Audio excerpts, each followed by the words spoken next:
Ну, всем привет, и я делаю обзор на книгу Харуки Мураками «Слушай песню ветра» и «Пейнтбол 1973». Купил я ее несколько дней назад, я уже знаком с книгами этого автора, точнее с одной книгой Dance. И купил, прочитал, она мне понравилась, и решил знакомиться с самой первой его книгой.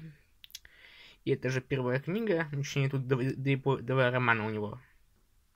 Они относятся к трилогии «Крысы».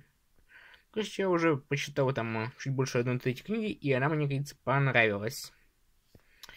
Ну, а сам... Мне уже нравится, кажется, ну ладно, все. Перейдем к оформлению.